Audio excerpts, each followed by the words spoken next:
Straight ahead this morning, 2 people injured in a shooting at a local park. What we're learning. Plus, a Burleson County deputy now on a path to recovery after being shot during a standoff. And we'll take a look at a local nonprofit that's improving mental health and saving lives in the process. It's Thursday, August 19th. Good Morning Texas starts now. New this morning, an investigation underway right now after 2 people are shot at Henderson Park. Good morning, I'm Joey Horta. And I'm Paige Ellenberger. Police responded to the park near Mockingbird Road around 9 p.m. last night. Officers found 2 people with gunshot wounds and rushed them to the hospital. Their conditions aren't clear right now, and details on a suspect aren't available either. But investigators were seen looking at a car in the Henderson parking lot. We're also learning new details on a Burleson County deputy shot in the face while trying to execute a warrant. Chief Deputy John Pollock is recovering from surgery. The deputy posting this photo to his Facebook saying, "By God's grace and mercy, I'm still here. My family and I are overwhelmed at the outpouring of love and support. We love y'all." The deputy's shooting led to an 8-hour standoff at that home in Burleson County.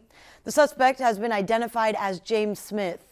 Troopers say he barricaded himself for hours until he came out of his home, they thought, to surrender. So they thought he was going to surrender at 3 a.m. and he ended up shooting one of our troopers, and they returned fire, ultimately killing him on scene. The Texas Rangers are leading the investigation. Both Pollock and DPS trooper are receiving treatment at CHI St. Joseph's Health in Bryan. According to the Officer Down Memorial page, 369 officers have died in the line of duty this year. That's up significantly from 2019, where 151 officers died. Most of the increase is attributed to 240 COVID deaths among police officers. The second highest reason for death was gunfire. 19 officers died from vehicle crashes, and 13 are dead as a result of vehicular assault. And I can tell you that as of 10:02 today, units from the Arlington SWAT team, members of the investigative team that I just told you about, cornered him at a hotel in Arlington, Texas, got involved in a foot pursuit across I-20, and I can tell you right now that Joshua Lee Green is in custody and is on his way to be magistrated and to be brought back to Clay County, Texas, to face the citizens of Clay County for what he did to your deputy. All right, a Clay County deputy out of the hospital this morning as the man accused of shooting him sits in jail. Police arrested Joshua Green of Arlington on Wednesday. After a 2-day search, he's now charged with aggravated assault of a peace officer this morning. Meanwhile, Houston police make a bizarre find: hundreds of stolen catalytic converters. Hundreds. Take a look at these photos. Police say they were responding to a theft call when they found 2 suspects in this massive stockpile of converters. It comes as cases of these stolen car parts have risen to greater heights thanks to the pandemic. Houston PD saying their investigation is ongoing. Time for a check on the weather now. Josh Johns here with a look at what we can expect. Yeah, and we're waking up to a little bit of what looks like some fog across the Brazos Valley. As you look at the distance on our Extraco, Eagle Eye, and Bryan College Station, visibility right now showing up at about 5 miles. So this isn't thick fog, but we could encounter some patches of it, especially where you had some of the heavier rain that fell yesterday and into the overnight hours. Upper 70s, lower 80s. It is a muggy start to the day, and it is going to be a muggy day. No showers to speak of this morning. It was kind of an active afternoon yesterday, but thankfully things a little bit quieter as you're heading off to work or school this morning. Last 24 hours, though, it brought some pretty decent rains to the area. 2 to 3 inch total, stretching from Mumford back over there over southern Robertson County south of Franklin. A little bit less in Bryan College Station, and some of our western counties missed out altogether, but still we have the chance at seeing a few more showers out there later on today. The bulk of the activity should miss us to the north. That's where our energy is this morning. You can see some of those showers, some of those thunderstorms ongoing. But Future Track shows you as we head into the afternoon, we'll still be dealing with the potential for a few showers and thunderstorms. We'll put it at about a 20 to 30% chance as we go through the afternoon. Now, as we go into tomorrow, things should start off fairly quiet. We get into the daytime tomorrow. I'm not going to rule out a stray shower and thunderstorm, but overall, we're going to see a drying trend start to take us on into the new week. And the reason being is because we're going to have high pressure building back in. That's going to skirt all these showers, all these thunderstorms around it, and that means things will be quiet. We'll start to see that sunshine come back out. And that means that summertime heat's going to be building back in as well. Starts with today, back into the mid-90s, 95 Bryan College Station, 93 Franklin, 91 in Centerville, 95 in Brenham. Normally should be at 97 this time of year. Have been as warm as 105, not going to head there today. And then tonight dipping down into those middle 70s. 10-day forecast looks like this. We'll call officially for a high of 94 today, 78 overnight, 95 for tomorrow, and 95 coming up for Saturday. Again, partly cloudy skies starting to build back in, and look what happens once we head into next week. Going to be approaching those upper 90s, though it does now look like there's a chance we get some showers in, some thunderstorms come in, and that may cool us off a bit towards the end of next week.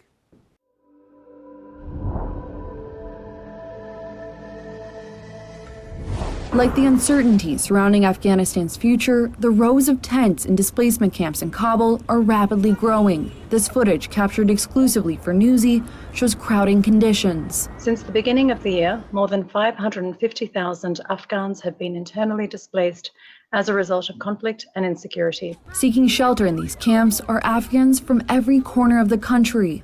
Gathering outside the tents, they share stories of the treacherous journey that brought them to Kabul. This is Fazila from the Takhar province, more than 200 miles from Kabul. She tells Newsy she and her son fled from their home to escape the Taliban, and that she has no idea where her husband is now. She says she worries that Afghan women have no choice but to accept whatever comes next. She is angered by the U.S. leaving and believes the troops pulled out because they hate Islam. Throughout the camp, many Afghans are frustrated with the U.S. Ahmadzai says the U.S. came to Afghanistan because of America's national interests, not to help Afghans. He warns that the Taliban must not rule by force or extremism if they want Afghans to remain in the country and not leave for neighboring countries like Uzbekistan or Iran. But some say they are happy the Taliban has returned. This man, who did not give his name, says the Taliban will not attack Kabul because they're disarming everyone. He says the U.S. wants a democratic system. We want Islamic system. Democracy means shamelessness. National Nonprofit Day was this week. We'll take a look at a local nonprofit that's helping saving lives. You're watching Good Morning Texas. The local nonprofit is trying to save some lives and improve mental health. KRHD reporter Rebecca Fiedler speaks with the people who are making it happen. Suicide. It's something that most of us don't want to discuss socially, but suicidal thoughts are something many people struggle with silently. Here in Aggieland, members of the Brazos Valley Coalition on Suicide Prevention have said, enough, it's time to start making a change. We formed the coalition in late 2018 in an effort to bring awareness to suicide prevention and to help break the stigma of people talking about being afraid to talk about suicide and depression and PTSD. The nonprofit combats suicide trends in our local area in a number of ways. It helps direct those in distress to mental health resources. It offers education to all people on identifying suicidal ideation in a loved one or associate. And it provides a network of support for survivors of suicide attempts and for loved ones of suicide victims. I began with because I met Doug at my son's funeral. I was able to attend to a meeting, and then from there I have joined the board with BB Cuffs.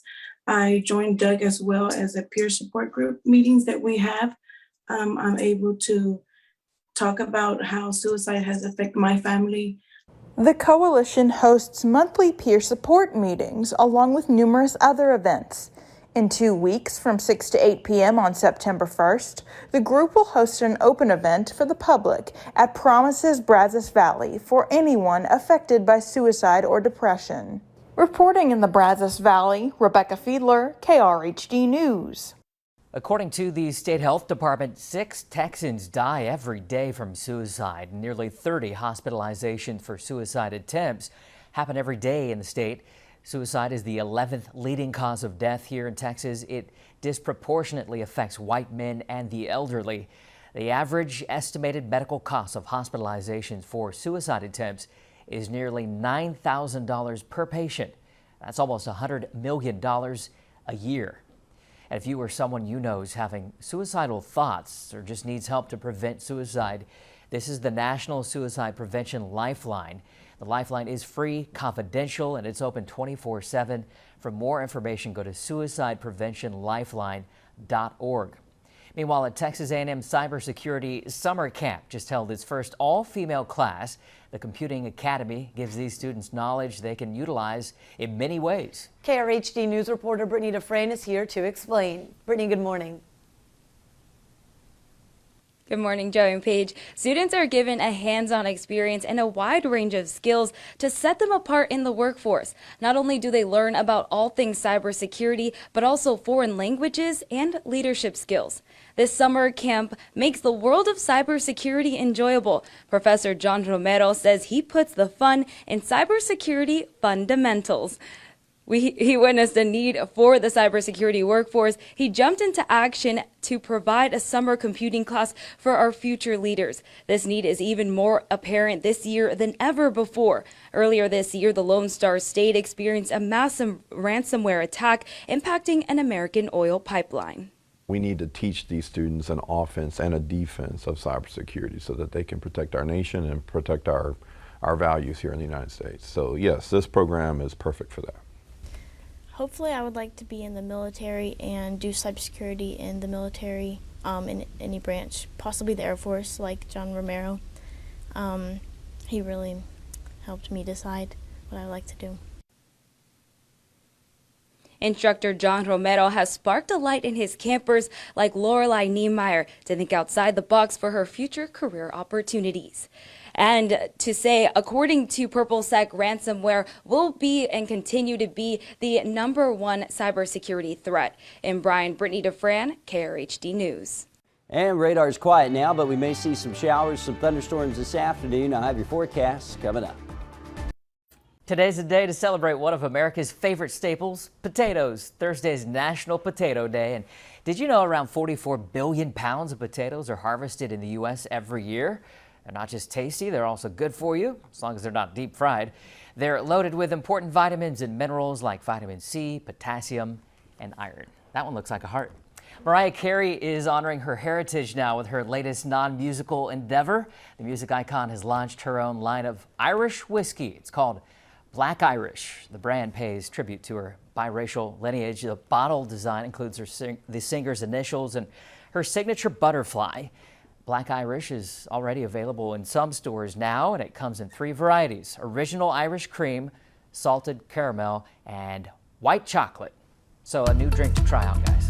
Is it bad I didn't know she had a butterfly I didn't in either. her logo? I had no clue. I think we can let that slide. We're okay. I'm not up to date on my Mariah Carey facts, though, so that's fine. But you know what? When Christmas comes around, it's all about yeah. that song. Oh, yeah. Yeah. Oh, yeah. Don't mention it because then we'll have it in our head all day. I'm ready for it. No. Okay. I just said to you guys yesterday, I'm so excited for Christmas We already. still got a long way I to go. know. We do, but you know, at least it feels like summer didn't even happen. Yeah, hey, this is true. Although this morning you're waking up to temperatures that are kind of summer-like as you're starting off your morning, 79 to 80 degrees across the area. This afternoon, it's going to feel a little bit more like summer. Yesterday, I think we were stuck in the 80s.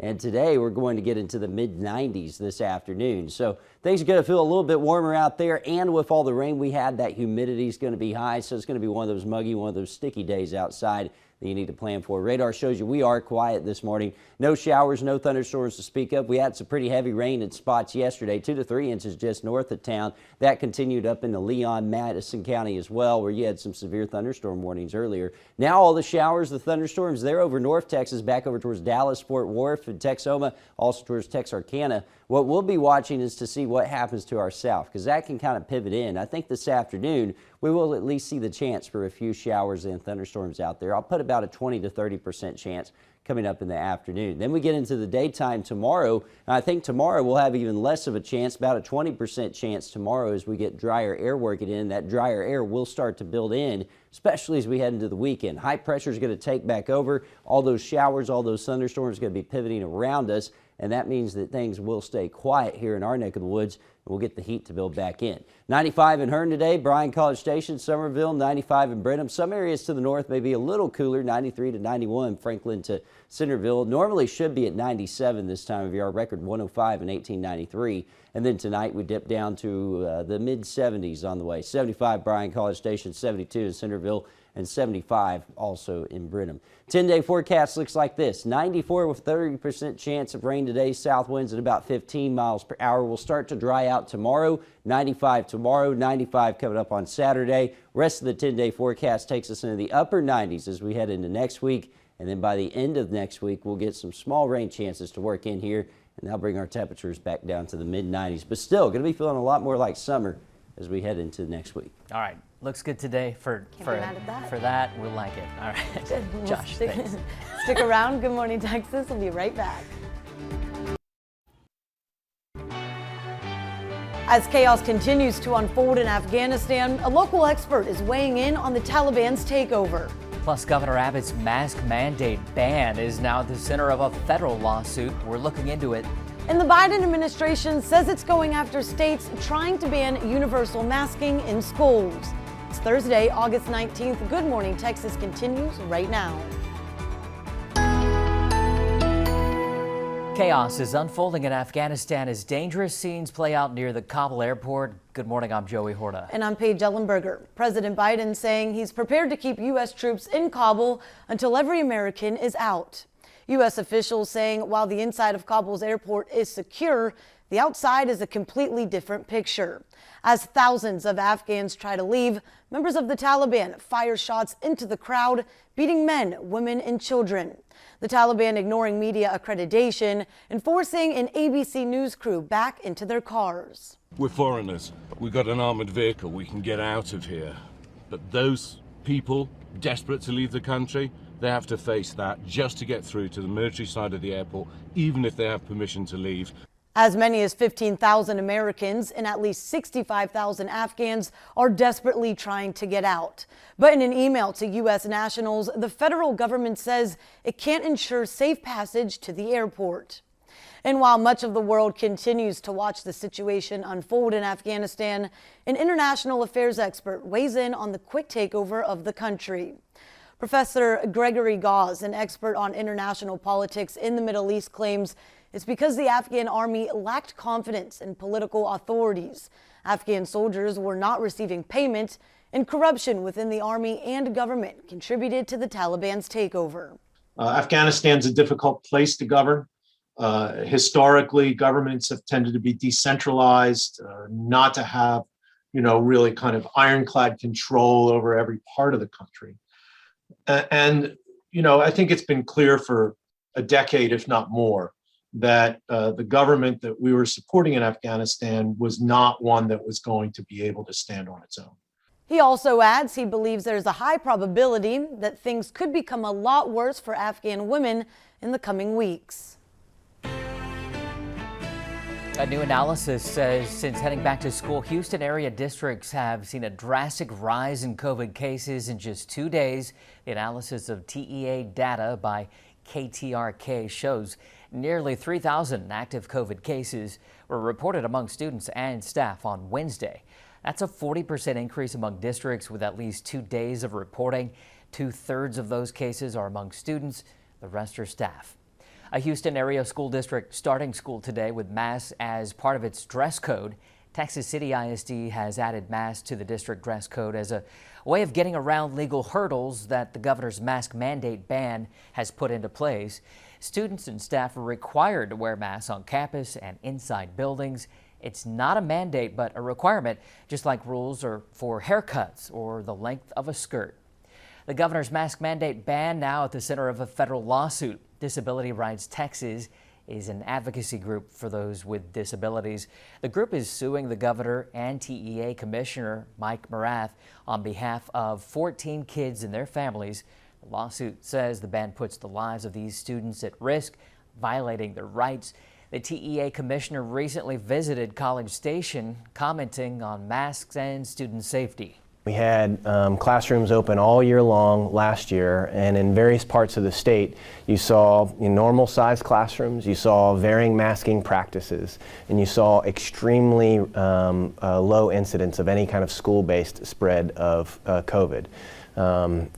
And this was different than what everyone was expecting, but this is in fact what it turned out to be true. The lawsuit also claims the order is discriminatory and violates the American with Disabilities Act. The Biden administration says it's going after states like Texas that try to ban universal masking in schools.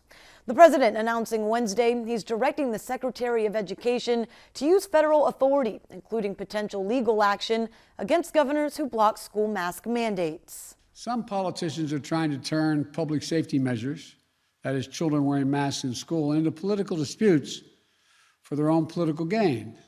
Some are even trying to take power away from local educators by banning masks in school. They're setting a dangerous tone. And as I said before, if you aren't going to fight COVID-19, at least get out of the way of everyone else who's trying. The president also says if governors cut school salaries for requiring masks, he'll use federal funds to pay those affected. The president also says that nursing homes that want to keep their federal funding will have to make sure their staff is fully vaccinated against COVID. The Department of Health and Human Services will draw up new regulations requiring staff at nursing homes receiving Medicare or Medicaid to get vaccinated. If they don't, they risk losing money. People using public transportation will need to mask up for at least the rest of the year. The federal mask requirement was set to end in mid-September, but has been extended until January 18th. Amid this summer surge, air travel has hit a 10-week low. The TSA says it screened 1.6 million people at airports nationwide Tuesday, the lowest number since June 8th. Industry experts say that travel typically slumps as kids head back to school, but the rise in COVID-19 cases is also causing travelers to think twice. Thinking twice about what to wear today because we needed the rain jacket yesterday. What about today? How about the short sleeves, but keep the rain jacket in the car in case you need it? Good idea. Sound like a good idea? I like it, yeah. Cool. Upper 70s, lower 80s this morning. We're going to be watching for the chance of rain again later on today. It's not going to be as big of a chance as yesterday, but we still could see some isolated downpours here and there later on this afternoon. Upper 70s, lower 80s where we're waking up now. Radar is quiet. No issues for your morning commute to work or school this morning. Had a good bit of rain yesterday, though. In some cases, 2 to 3 inches of rain, especially north of Bryan College Station in Robertson County. That was one of the hardest hit areas, also just west into Burleson County. And then over on the I-45 corridor where some of that heavier rain fell yesterday as well. Now radar is quiet except for areas north of us over towards Dallas, Fort Worth, East Texas, Louisiana. That's where the bulk of the energy is this morning. That's where the better chance of rain will be today. Still, we'll have little passing waves of energy in the atmosphere that may be enough to kick off a stray shower and thunderstorm this afternoon. We'll give it about 20 to 30% chance of happening as we continue through the afternoon. Now overnight things should quiet down, and then tomorrow we'll get into the afternoon. We'll see a pop-up shower or thunderstorm possible as well. After that, we start to enter a big drying trend that'll take us on through the rest of the week. Weekend into the week. High pressure builds back in, and that's going to send all the showers, all the thunderstorms around us, which means we're going to be dry at least until the middle of the week. There are some signs high pressure backs off. That could bring us some small rain chances again. But for the middle of the week, it is going to be hot and toasty here in the Brazos Valley. Highs today get into the mid-90s, close to 94, 95 degrees. Some areas to the north may hang around 91 to 93. Normally should be at 97 this time of year. And we have been as warm as 105 in 1893. Tonight, we dip down into the mid-70s, and as you look at that 10-day forecast, we'll call for 94 today, a 30% chance of rain. Nothing Friday, nothing Saturday as well. Mid-90s holding on for Friday and Saturday. We start to climb up towards 98 by the middle of next week, though. And after that, that's when those small rain chances work in by the end of the week into next weekend. But they're small rain chances right now.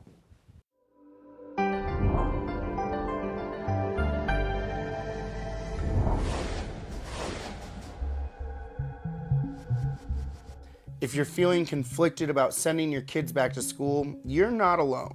This year, those normal first day jitters are mixed with anxiety over pandemic protocols. So what should parents do? One psychologist says that children tend to absorb what their parents are feeling. Even if you are feeling scared or nervous or anxious and apprehensive as a parent, that's okay, but really try and shield your anxieties from your child. Try to find ways to stay calm together.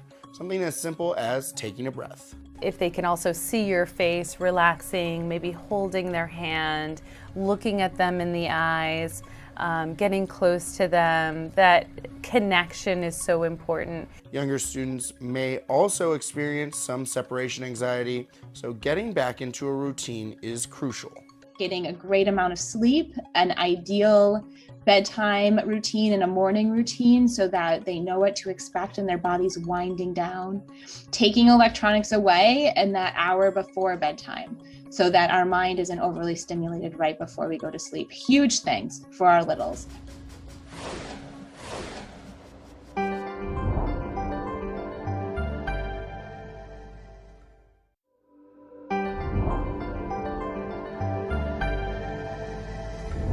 An athlete we've followed since the Olympics were postponed is now a discus Olympic champion.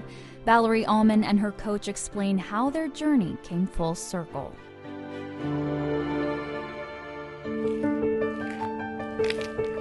I had never felt the weight of the pressure and the weight of expectation like I had in those days leading up to it. Good. Now looking back at it, it honestly kind of feels like a dream. So much work Good. went into preparing for that moment. I'm VALARIE ALLMAN and I am the Olympic champion in women's discus. The first time we interviewed VALARIE ALLMAN was after the 2020 Tokyo Olympics were postponed. She and coach Zebulon Sayan reframed their goals for the year, leading VALARIE to beat the American record in women's discus when she threw past 70 meters. The pandemic provided me such an amazing opportunity and time, to mature, to grow. And I honestly don't know if I didn't have that, if the result would have been the same. The second time we interviewed VALARIE was right before the Olympic Games finally happened. Okay, that one felt a lot better. She qualified with throws that beat more American records. Yeah, it was a lot better. Coach Sayan says everything leading up to that point was intentional. We would spend a lot of hours, trying to get stronger, increasing power output, things that matter when you do an event that takes a second and a half. So easy, so light. Woo! They found a gym that works well for muscle building and a generic throwing pad at a local high school. It's not bad. Coach Sayan says her training was dialed in, simple, but with purpose.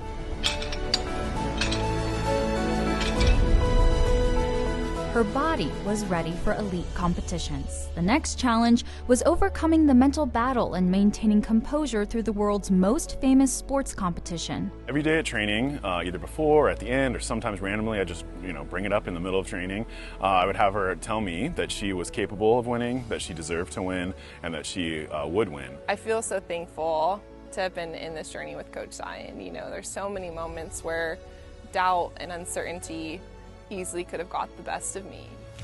Oh. Might be a 3-3-3 day.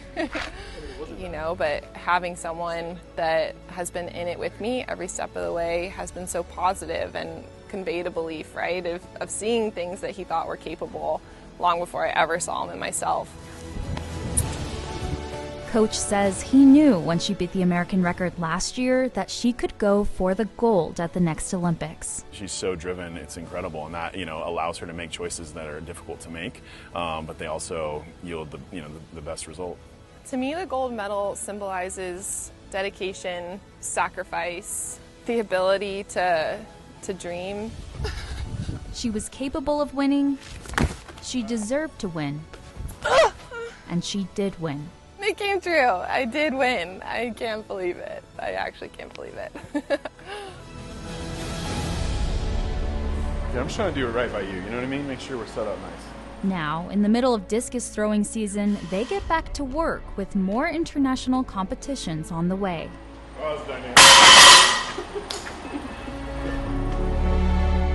With photojournalist Drew Snadeke, I'm Elizabeth Ruiz reporting.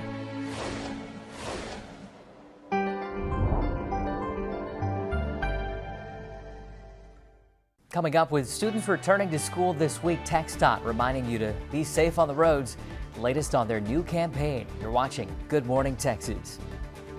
With many students returning to school this week, the Texas Department of Transportation is once again launching its Be Safe, Drive Smart campaign. The campaign wants to remind drivers to watch out for kids on their way to school. It also offers safety tips for drivers and kids, like slowing down, staying alert, and putting away the phone. The most common causes of these school zone crashes were speed, driver inattention, and failure to yield the right of way.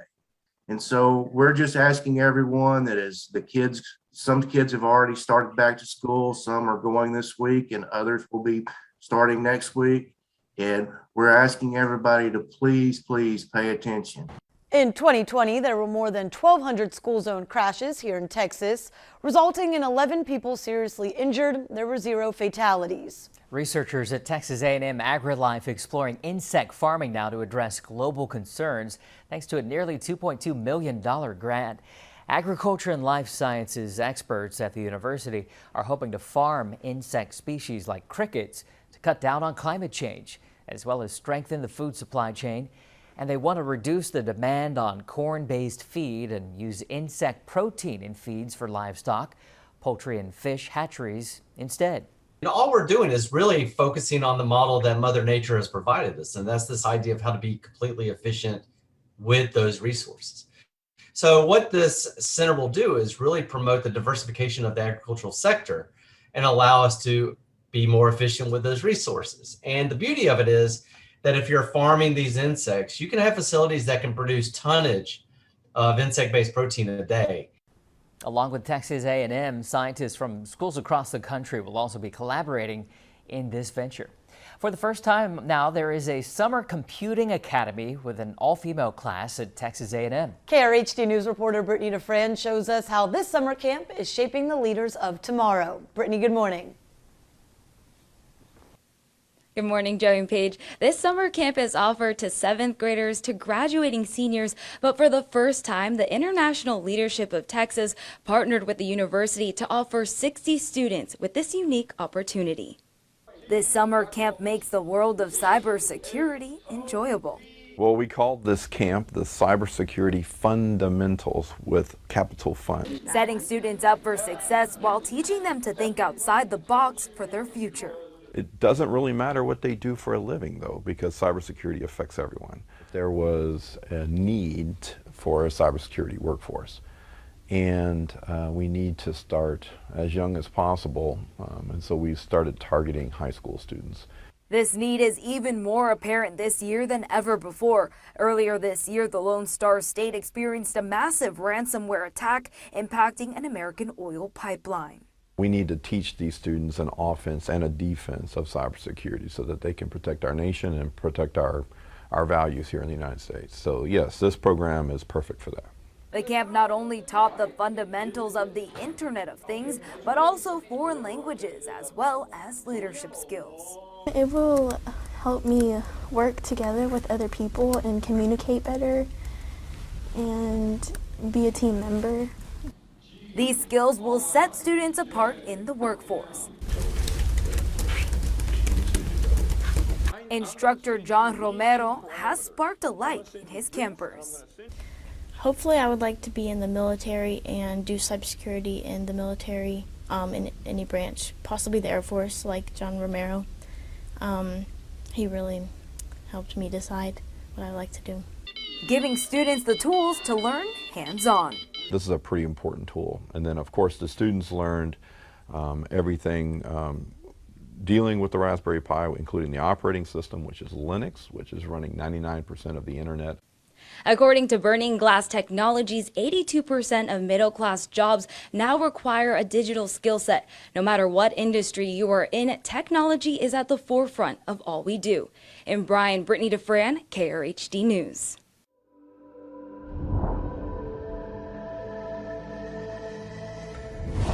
When you shop at a supermarket, do you ever think about where your food comes from?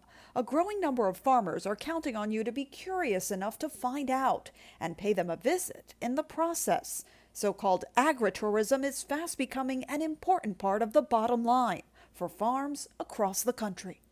On these rolling hills, Like to go fast. I hope y'all don't mind. Catherine Garrison Davis knows her way around this land. It's a booming area, and we're proud that we've been able to keep our farm and agriculture. That farm is known as Denver Downs in Anderson, South Carolina. Her grandfather bought the land after the Civil War. He bought 200 acres on a little dirt road called Old General's Road. Well, fast forward 150 years and it's no longer a little dirt road anymore. That's not the only thing that changed here. It's been a cotton farm and a dairy farm, and now a general farm, growing different crops and livestock. But that's no longer the only source of income. A main product, I guess, we have here at the farm is agritourism. Agritourism, which invites visitors onto farms for a variety of activities, is now one of the fastest growing parts of the farming landscape in the U.S. We know that regular production agriculture is not sustainable like it was in the past. The U.S. Census of Agriculture first began using the term agritourism in 2007. Since then, it's tracked its growth, up 67% in the first 10 years. More than 28,000 farms across the country now embrace agritourism, resulting in nearly $1 billion in direct sales from people visiting those farms. We kind of got full bore into agritourism. At Mike Stepp's family apple orchard in North Carolina. I do like to say that we were doing agritourism when there was no word, so it's been a great thing for us. It's a financial lifeline that's kept the farm his parents started in the 1960s going. We had actually wholesale apples at that time, and he and my mother began to experiment with pick your own. But market forces eventually accelerated the shift to agritourism. Wholesale in the 90s really began to have a lot of problems. Juice prices became depressed because of imported juice, actually, and it got at one point where folks just couldn't really survive. They look like a cannon, don't they? And they're called apple cannons. So Stepp fully embraced agritourism by adding more activities to the property. And then, you know, you've got a trigger right here. Most recently, during COVID, the outdoor business boomed. 2020 with the pandemic, we had numerous people tell us about how much they appreciated what we do here. It has helped us survive. And really all the other things that we've added, actually just in the last 6 years, have made it really possible for us to keep our farm. They have little jobs around here when we're open for the season. Back at Denver Downs, we know it's important to diversify and to change with the times. Catherine Garrison Davis is preparing to open another agritourism season in the fall to keep her great-grandfather's legacy alive. I think he'd be really proud of that. In Anderson, South Carolina, I'm Maya Rodriguez.